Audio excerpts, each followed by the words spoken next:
Welcome to Pindar Poetry. We hope you learned something new. In this video, I will explain how to make delicious pasta with vegetables using an easy method.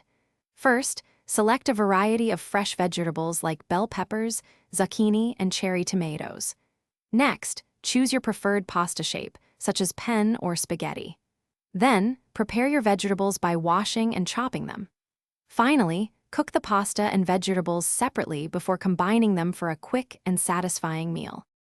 Let's get those veggies ready. Start by chopping your chosen vegetables into bite-sized pieces. Think about a mix of textures and colors. Heat about 2 tablespoons of olive oil in a large skillet over medium heat. Add harder vegetables like carrots or broccoli first and sauté for about 5 minutes.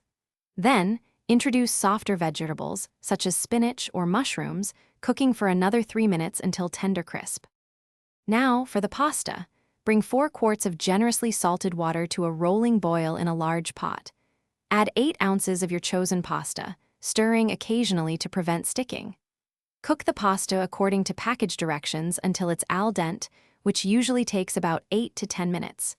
Before draining, remember to reserve about 1/4 cup of the starchy pasta water. It's a secret ingredient for a great sauce. It's time to bring everything together. Carefully add the drained, cooked pasta directly into the skillet with your sautéed vegetables. Pour in that reserved 1/4 cup of pasta water. It helps create a light sauce and binds everything beautifully. Toss everything gently to combine. Season with salt, freshly ground pepper, and a sprinkle of fresh herbs like basil or parsley.